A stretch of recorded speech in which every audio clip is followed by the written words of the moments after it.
Hello friends, welcome back to the our channel AM blogs. তো আজ আমি তোমাদের নিরামিষ চপ তৈরি করার রেসিপিটি দেখাবো।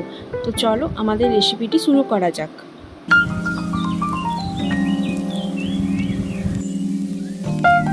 তো দেখো, এখানে আমরা ব্যাটারটিকে তৈরি করার জন্য নিয়ে নিলাম কিছুটা পরিমাণের বেসন। তার মধ্যে দিয়ে দিলাম 1 চামচ হলুদ গুঁড়ো আর 1 চামচ লবণ। লবণটা তোমরা নিজেদের পরিমাণ মতো দিয়ে দেবে। এরপর তার মধ্যে দিয়ে দিলাম 2 চামচ পরিমাণ কর্নফ্লাওয়ার গুঁড়ো। এখানে তোমরা কর্নফ্লাওয়ারের পরিবর্তে চালের গুঁড়ো ব্যবহার করতে পারো। এরপর তার মধ্যে দিয়ে দিলাম 1 চামচ কাশ্মীরি লঙ্কার গুঁড়ো। তারপর বেসনটাকে ভালো করে মেখে নিতে হবে।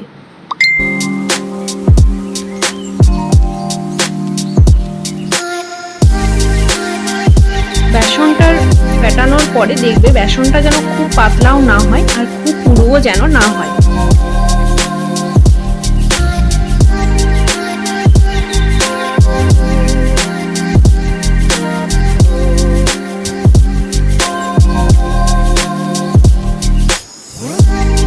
দেখো, এখানে আমার বেসনটি ভালো করে ফেটানো হয়ে গেছে।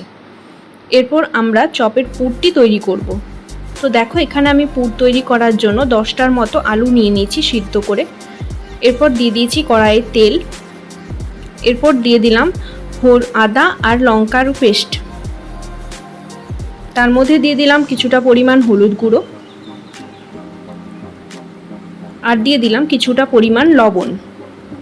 এরপর ভালো করে ওটাকে মিশিয়ে নিতে হবে। তার মধ্যে দিয়ে দিলাম 1 চামচ ঝাল লঙ্কার গুঁড়ো, 1 চামচ জিরের গুঁড়ো আর 1 চামচ ধনের গুঁড়ো। আর তার মধ্যে দিয়ে দিলাম লঙ্কা আর নারকেল কুচনো। তার মধ্যে দিয়ে দিলাম কিছুটা পরিমাণ মেথি পাতা। এরপর ভালো করে ওটাকে নাড়াচাড়া করে নেওয়ার পরে স্ম্যাশ করা আলুটা ঢেলে দিলাম। এরপর আলুটা দিয়ে ভালো করে নাড়াচাড়া করলেই আমাদের পুর রেডি হয়ে যাবে।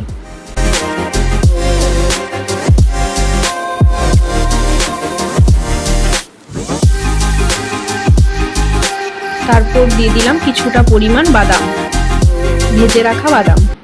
তো দেখো, আমাদের পুর রেডি করা হয়ে গেছে। এরপর কিছুটা পরিমাণ লেচির মতো বানিয়ে হাতের তালুতে চেপে নিয়ে থালায় কিছুটা বেসনের গুঁড়ো দিয়ে তার উপর রেখে দেবে।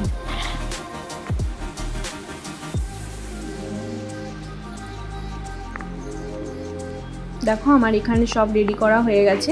এরপর কড়াইয়ে কিছুটা পরিমাণ তেল গরম করতে দিয়ে দেবে। তারপর ব্যাটারে ডুবিয়ে পুরগুলো দিয়ে দিলেই আমাদের নিরামিষ চপ রেডি। তোমরা এই রেসিপিটি একদিন বাড়িতে বানিয়ে দেখো এবং কেমন লাগছে কমেন্ট করে জানিও। আর যদি আমার ভিডিওটি ভালো লাগে তাহলে আমার চ্যানেলটি please subscribe, like and share করে দিও।